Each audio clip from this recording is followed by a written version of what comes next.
So here's a situation. In situations in life, economic life or ordinary life, where people interact, they're often put in situations where they have to predict either what's going to happen in the future. And you can think of it if you play soccer or football. You're always predicting what the other players are going to do or your teammates are going to do. And economics is just full of things like that. I could just give you examples. Like how are you going to plan your savings? How are you going to plan where you want to work? How are you plan where you're going to finish school? And so on. And then some of the things you're going to have to predict, in life are things other people do. Like they're in a game with you or they work with you. They have to predict what you're going to do. And you have to predict what they're going to do. So we're all in the prediction business. So how are we going to do that? Okay, so now, and then in addition, there's nature out there doing stuff to us, like weather, all sorts of things, technology, all sorts of things are developing. So everybody's like in business of predicting things. So now, the way statisticians or economists would say it, they would say this pedantically because they want to actually write down some models. They say, well, the way you predict is you have a model, a theory of the way the worlds fit together. Like I have a theory of how my wife's going to behave, and she has a theory how I'm going to behave. Okay, so now the question is, now it gets, everybody who's predicting has their own way of predicting their own theory. So there's 350 million people in the United States, and there's 1.5 billion people in China. They're all doing predictions. Now, so that means they all have their little models. So now, what rational expectations does is, if we want to make progress, we the outsider, have to have a theory about how they're predicting. And like, here's this brilliant idea of John Muth. It's like, we don't want to have 1.5 billion models, 1.5 billion theories. So the idea of Muth was, the economist basically has a model that's no better than the guys inside the system he's trying to study. So the brilliant thing is, there's only going to be one model. We all kind of understand how the world's put together, like a soccer team or a football team or basketball. You watch, everybody understands, and they understand what people are going to do. So now, scientifically, it's a huge thing. We only have to kind of keep track of one model, and we all kind of understand it. And it's a way of saying, it's an abstraction or it's an assumption, because sometimes certain kinds of people don't share the model with the rest of us, and we view them either as geniuses or limited people. But the whole thing is, are we going to have to keep track of prediction theories of 1.5 billion people? And it's impossible. So to make progress, we say no, it's all the same. And it's basically, we have some precedents for that. Like Abraham Lincoln said, you can fool some of the people some of the time, and blah blah, but you can't fool all the people all the time. And that's the faith of it. So the so-called rational expectations thing is that we just immediately jump to the thing that everybody has the same model and they have the same understanding. And that's used throughout the two dominant ways of doing economics. They're called quote unquote general equilibrium theory or game theory. John Nash's game theory. It's used throughout. And it's very powerful. But now there's kind of a nagging question that was around. Some very smart guys asked it. Will say, well, how, if you didn't start out with everybody having the same beliefs, and there was diversity of beliefs, are there any forces that would allow diversity to persist, or would there be some force driving you to have common beliefs? When one of the first ones who asked this was, he asked lots of things, was Milton Friedman. And he didn't phrase it this way, but he basically said, well, it was called a survival argument. What he guessed was that, okay, So, like you and I are in some system, and like where we're acting on our beliefs, and you kind of have accurate beliefs, and I have crazy ones. Well, over time, and we're trading. Let's say we're trading stocks or something.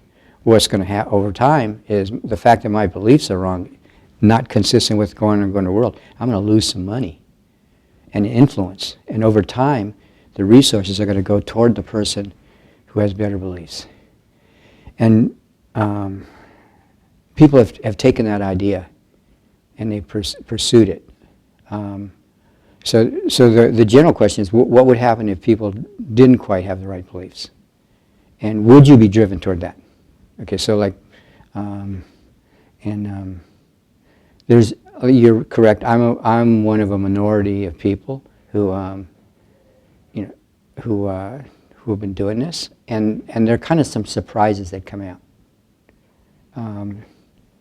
So, one thing that comes out is, yeah, well, you could have people who are adapting and kind of learning, and would they end up learning everything they need to know to have rational expectations?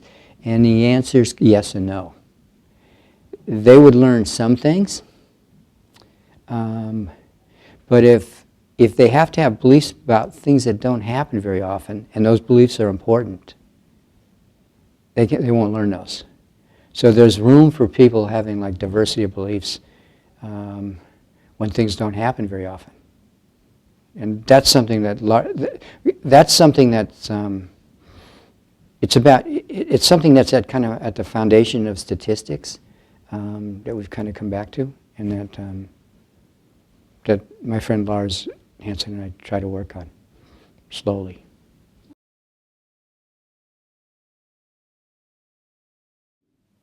So you have to go back in time. I guess the answer is respect for some people who doubted about rational expectations initially. So what motivated me, not that anybody should be interested in what motivated one particular person to work on something, because sometimes it's strange. Okay, so what happened is when rational expectations began, it was very slow to catch on, and there were lots of doubters. And the major figures, my heroes when I was young, thought rational expectations was absurd. Because, how could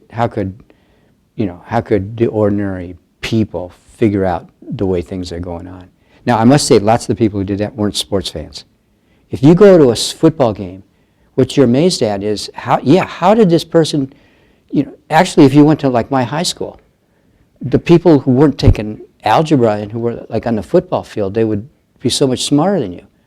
So anyway, so that gave you faith in the rationality of the common man. That's where I come from. But when rational expectations first came out, it was in the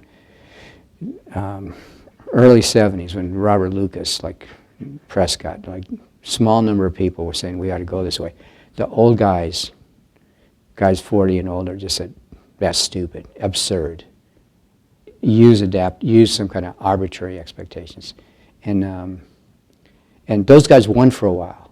The old guys had these doubts, but then after a while, all the young guys, there's more young guys coming in all the time. The old guys die off. All the young guys, by the mid '80s, all the young guys are using rational expectations, and to this day. Okay, so, but like about in the mid '80s, I was scratching my head, saying, well, could you actually show that, your question, if there's people that don't have rational expectations but they do something kind of practical, they kind of adapt, they look at data, it turns out to be a hard problem. And the answer is a qualified yes, you will converge to rational expectations, but you need lots of data, so there's kind of room for in the meantime. And then the way we do it, we prove theorems, but those theorems had some ifs. If this, and some of those ifs are pretty strong. So there's kind of room for, and the reason is, so that's one reason. The other reason is, you watch a kid growing up, he doesn't, and they're all learning all the time, like my grandsons, they're barbarians, they have lots to learn, so And we're like that too. I have lots of things to learn every day about. So the rational expectation thing is a scientific thing. It simplifies our life, just like Isaac Newton simplified a whole bunch of stuff. He said that, the thing he said, there's a moon and the Earth. What about the sun and Pluto? Well, forget about that. I'm just going to. So we do that all the time. If Newton did it, we could do it. Anyway, that's why. So we use rational expectations.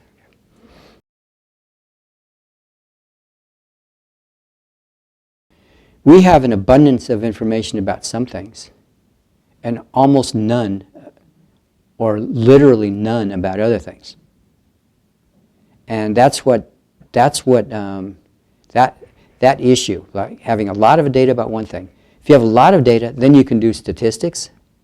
If you have a lot of data and a theory, you need that. You can do statistics, and you can apply classic things to learn. But if you don't have a lot of data, or you have none, and in many situations in life, you have none. And in some of this rational expectations learning stuff, you have no data about some of my behavior. An example would be, I'll give you a trivial example. Like if you're a football coach, you have no data about my behavior if we suddenly change the rules and I get 5 downs instead of 4 downs. You have no data. And lots of situations in economics are like that. Like you change regulations. We change the environment where we put people in things that they've never seen before. Another thing is like, this is what Steve Jobs was good at. We're going to make a new product, which people have never seen before. Are they going to want it?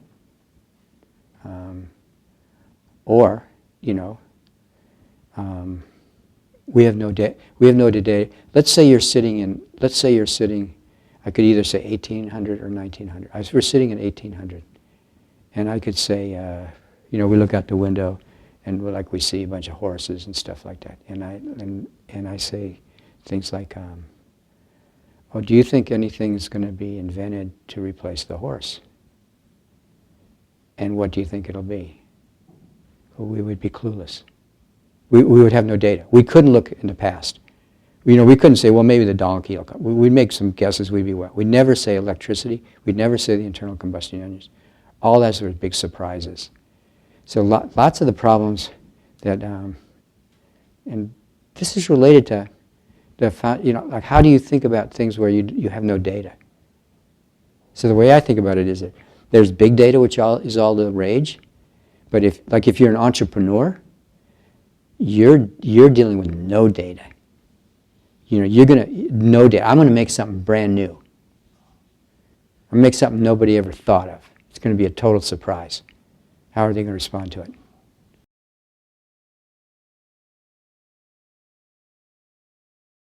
Okay, I'll tell you frankly, it could be a great project, but it's more likely to be intellectual suicide. And I'll tell you why.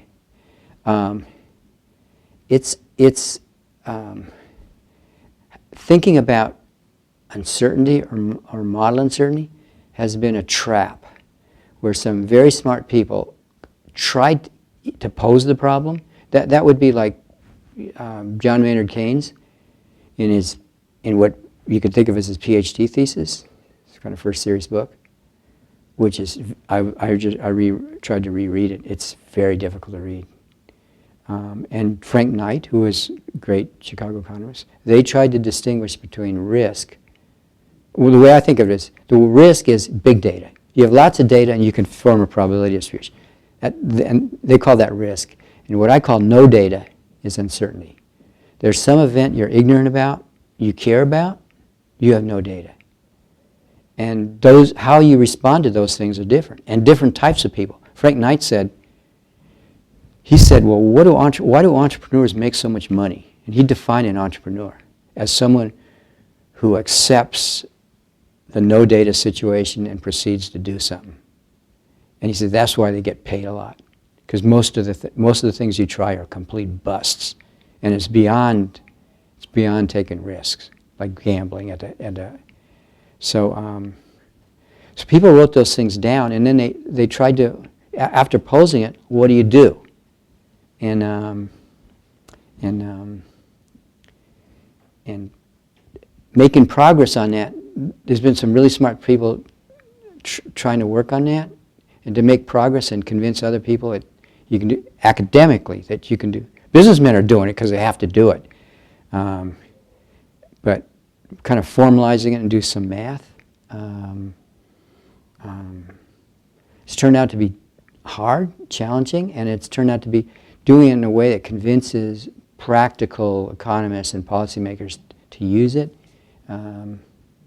That's going to be a hard thing, and some pretty smart people tried, and then they gave up. So our vision is, and a lot of us might have a different explanation, but the way I got into this is I knew this was a long-standing problem. I knew that Keynes and Knight had worked on it. I knew that you couldn't even read what they did. You can't even understand what they did. It's after they posed the problem, it's a bunch of words that actually don't make any sense. They're not coherent. You can see they're struggling and they haven't settled it. I found some books that saw what engineers were doing, where they confessed our physics is wrong, and meaning our understanding of this airplane is not right, and nevertheless we got to fly it. And then they do all this analysis. Where is what we're doing fragile, and where it's fragile, we compensate.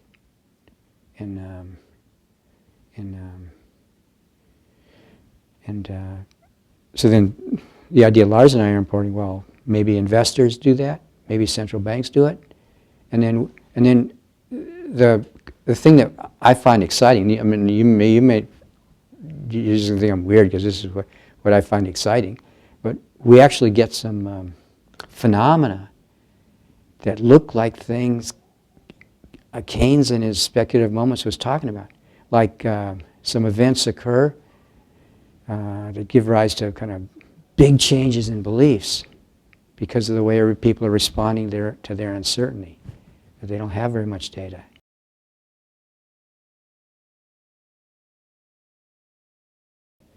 Okay, so I confess, when I was an undergraduate, I was actually interested in philosophy, and I was interested in the philosophy of economics. And one of my teachers, who was very nice to me, was someone named Hyman Minsky. He's become quite famous. And he was very kind, because I would go and talk to him, and he would spend time with me. One time, we started asking him questions about philosophy, and he said, at one point, he got very exasperated with me. He didn't live by his answer. It's really interesting. He said, Tom, if you're interested in these philosophy things, go study philosophy. Get out of economics, because economics isn't about philosophy. It's about writing down models about real people and what they do, and real data, and studying those things. It's not about sitting back and talking about the theory of philosophy. So if you're interested in that, go do that. Of course, I turned my back on it. So, and it was really good advice. What we're supposed to do is have some principles, and thinking about philosophy a couple of times a year, over a beer. That's important, what you're doing. But the test is writing down models that confront data, and then the faith of economics at Chicago is that you use data and theory to try to make statements about. Well, George Stigler would have said understanding how the world's put together. Milton Friedman would say not only understanding, but make proposals to make improvements in the way society's put together. And he did that. Milton Friedman did that, like the volunteer army, all sorts of things, school vouchers. Stigler never did that. Anyway, that's what Lars and I are after. And so, like, Lars Hansen's a master of this, because there's lots of, and he's taken the lead on this, in a variety of ways. When you look, one of the key things, both in finance, but more in macroeconomics is understanding how asset prices interact with investment decisions. And they're interrelated. And I mean financial investment decisions and physical investment decisions, like building buildings. And investment decisions affect asset prices, and asset prices affect decisions, and people's beliefs are about that. I mean, building a building is a big act of faith. Because a building is going to be up there for 20 or 30 years, and before it's going to be up there for 200 years unless you rip it down. You got to decide that. You're making estimates of the future. So like how you do that, you know, you're combining data and hunches and stuff like that. So this is a domain. And so thinking seriously about how you do that and you characterize those risks and uncertainties. You know, giving policymakers tools to think about that and calling them when they're wrong. Like there's some very smart economists who look at numbers but don't use statistics as formally or as well as Lars does. And they make strong statements. And I'll give you an example of kind of statements to make. So it's an important topic right now. Secular stagnation. We're in that's the hypothesis that we're in a permanent period of permanent slowdown in growth rates. This has been said, some people are saying this now. There's some very smart people who are saying, when I look at the data, I see overwhelming evidence for this. There's other guys, equally smart, who say, I look at the data, no way, no secular stagnation, it's not going to be at all. They're equally smart. And their stories are narratives. If you listen to them, actually they'll be much more, no disrespect to Lars, but if you listen to them, you know, on TV, they'll be much more persuasive than Lars.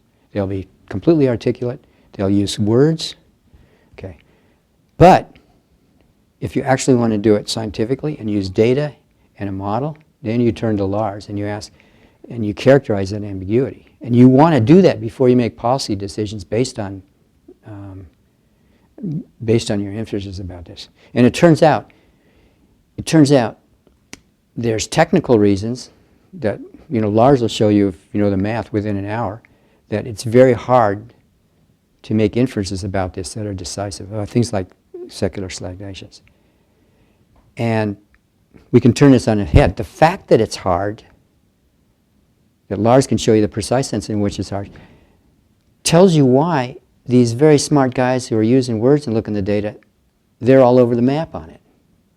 It's not that either one's a dummy. You know, they can kind of assemble stuff that's going to convince them. But it's actually not convincing from a statistical point of view. There's still a lot of room. So that's the kind of thing. So I guess the way I'd characterize a lot of Lars's work about this, because there's other people who work on this, but I view him as certainly a leader, if not the leader, is he was going to tell you, you know, using the data that you have, he's going to tell you how uncertain you should be, how confident you should be from what you saw. He's going to tell you, you know. So the way I like to look at it is, so economists and statisticians don't know everything, but that doesn't mean they don't know anything. So you can't just believe anything that you want. You know, and in these days, you know, where you hear various politicians, well, you know, saying what they want, they don't get to do that, you know, and have the respect of kind of reasonable people. There's some looseness, but not complete.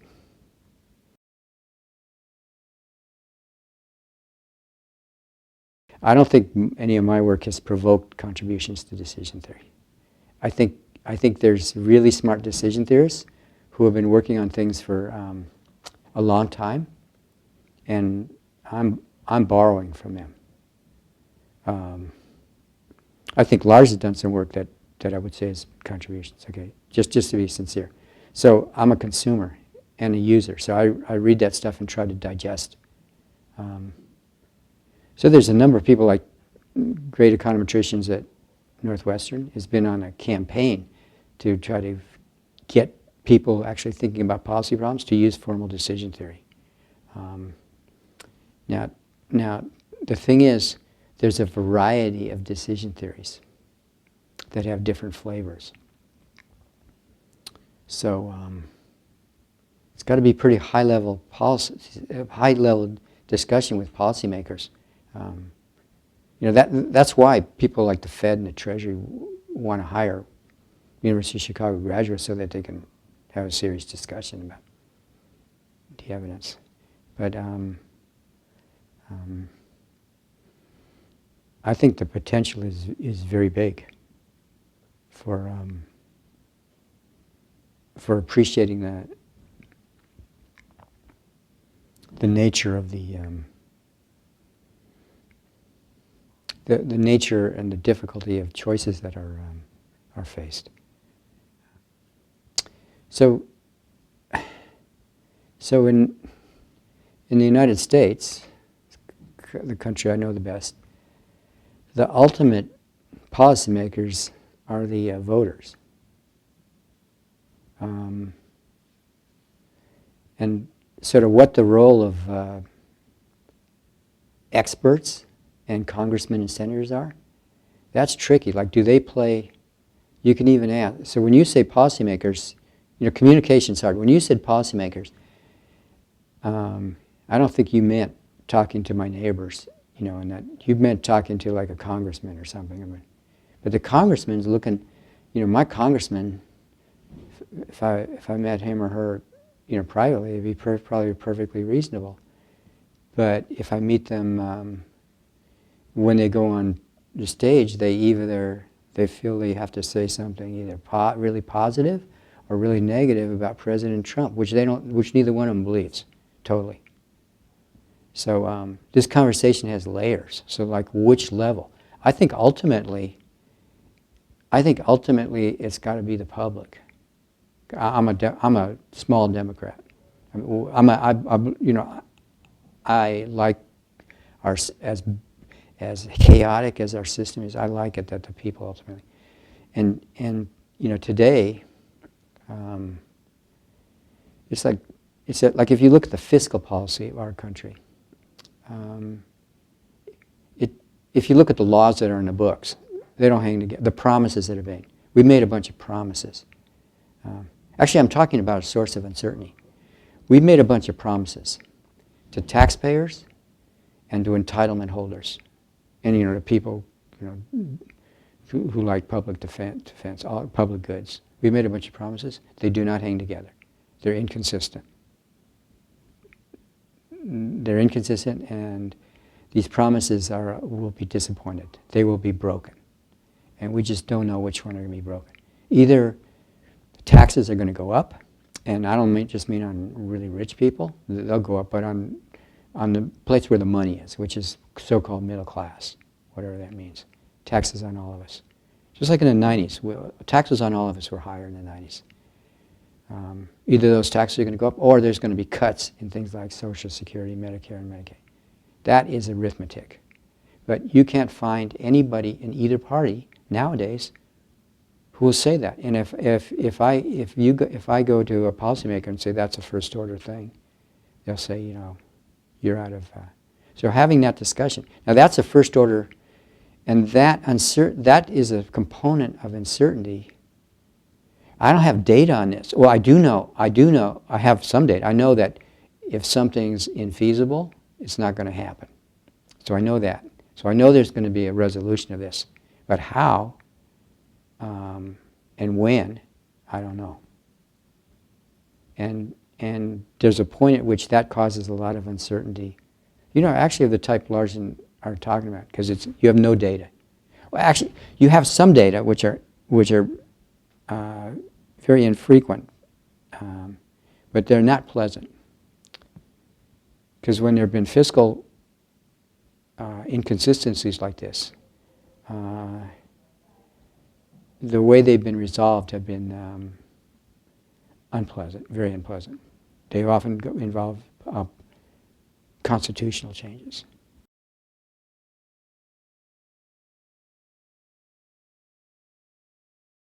Well, something simple. Okay, so so the deal. Think of a society, and what do you mean by a society? I just mean a collection of people. That's all I mean. And you define the collection of people. Now, when you say Chinese society, you mean 1.5 billion people. When you say U.S. society, you mean 350 million people. So that's collection. So I'll make a so I could define the 22 players on the field who are playing football as a society. Okay, so they need understandings of the rules of the game, and they need models of what the other players are going to do. So in a football, do you have 22 different understandings and models, or do you have one? So I say they have one. They know the rules, and like you're the quarterback, you know, or you're the linebacker, I'm the quarterback. I know what your job is, you know. I know when you can hit me, when you can't.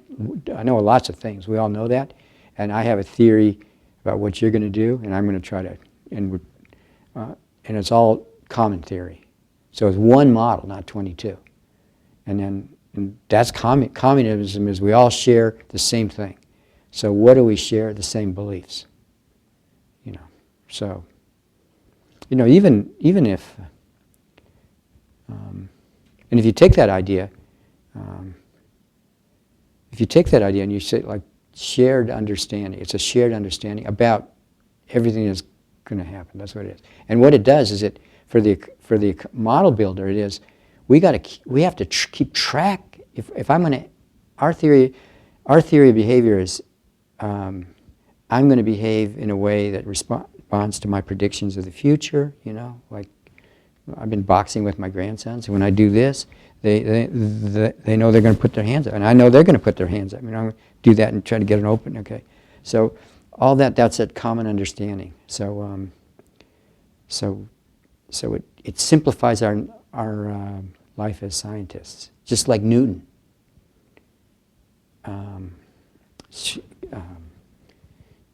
Anytime a famous economist here said, we call them parameters. How many additional factors do you have to consider when you are building a theory of something? And we want as few as we can so we can isolate and make it simple. We try to simplify things.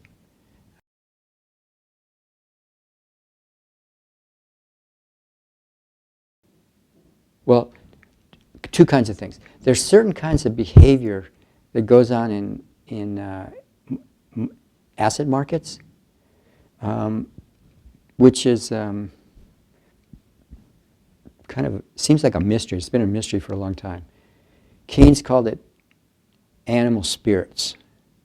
Sometimes, and you'll see it all the time. Sometimes you'll see the stock market drop, 400 points in a day when there didn't seem to be any news happening. And then you read the commentaries, they'll say, oh, there's a decrease in risk appetite or increase in it. They just make it up. And it's like something happened to all of us at once that made us do this. So that didn't seem connected to anything that happened that day. So that's been a mystery for a long time. Okay, so some of the work Lars has done is it's got hints of how that could happen. How a little tiny bit of something could change. And what it has to do with, to do it, you have to back off of rational expectations, not have a single model. See, what uncertainty does, or what robustness does, is it's not a communism of models that we all share. It's like within one guy's head, he doubts the model, and the way he or she expresses his doubts of the model, he's got a bunch of models there. So I'm trying to evaluate things. Well, this model could be right. I'm doing a whole bunch of things, and then what I'm doing is I'm doing worst case analysis. Like that's how those guys designed the airplane. Well, our physics might be right, but maybe it doesn't work. So I do a worst case analysis. So it can turn out. Lars has got these things where the worst case can swing really fast as things come in. So that has potential to explain. It's kind of a behavioral theory. And then the other thing is, I think, like we're kind of engineers. There's a bunch of people working on this. How can we devise mechanisms and regulations that work, that recognize that we're designing them even though we don't completely understand the world. We got to design things even though we don't have perfect, yeah. So those are the two big payoffs.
You know, like, so.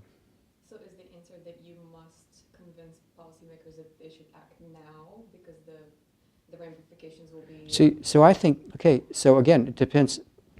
I'm giving you like maybe a too serious answer. Like the policymakers is if I'm sure if I went behind and I talked to Democrats and Republicans, at least some Democrats and some Republicans, and I got them in the room together, like they'd say, sure. Well, they'd say, you're not telling us anything we don't know. And the Democrats would say, I can't say this in public. And so the Republicans say, I can't say this. The Republicans say, yeah, let's fix it. We're going to cut Medicaid, and we're going to cut Medicare. We're going to do that. That's what we should do. You know, Paul Ryan said that. That's what he wanted to do. That's what he said. And then, you know, President Trump said, we're not going to do that. And, you know, another way to say it is, we're not going to address this on my watch. And then Well, that's what everybody's saying now. We're not going to address that, so I don't want to talk about that. We're going to kick the can down the road. And then you could say, well, okay, the farther you kick the can down the road, you're either hoping for a miracle or, you know, you could say like, like you're, I don't know. Somebody say, well, she's going to stop drinking. I know next year, so like she's going to be an angel, or he's going to stop, drinking. And you're hoping for a miracle. That's not going to happen. So you can say like, so just arithmetic, and I think they all know the arithmetic, but some of them are playing chicken. They're saying we'll get a crisis, and when a crisis comes in, we'll be either cut things or increase taxes. And the thing is that those are usually, and that's what's happened, But what's happened before is, the French had a crisis like this in the 1780s, and then they got a revolution out of it, and that revolution is connected to, it's heavily connected to a fiscal crisis, and there's other examples like that. That's not going to happen here, but something, when you made promises, when people have made promises, and some of the people, if you actually go back and look at, like you read history, like Franklin Roosevelt, he signed the first Social Security bill. He was a fiscal conservative. He would be very upset about today. When he set that thing up, it was fiscally sound. And it was set up in a way to be politically sustainable, and people understood it. And it's not that way today. So I object to, as a rational okay, so this all goes in circles. Anyway, but the discussion now, if you follow, so it's ultimately has to be the voters who have to understand this. And because if they want it, it'll happen. They're the policymakers. So if the policymaker is refusing to speak about it in public, should the economists instead go to the media and communicate these ideas to make sure People that they do. get- People do. Mhm. There's some organizations that do this. They're bipartisan, and they're ignored. They keep hammering away, but they're bipartisan. They have very distinguished former policymakers, and the message is out there, and the problem's out there, and but somehow the policymakers in Congress, they're looking at the voters, and the voters aren't interested in this now. And I'm thinking, yeah, that's where we are.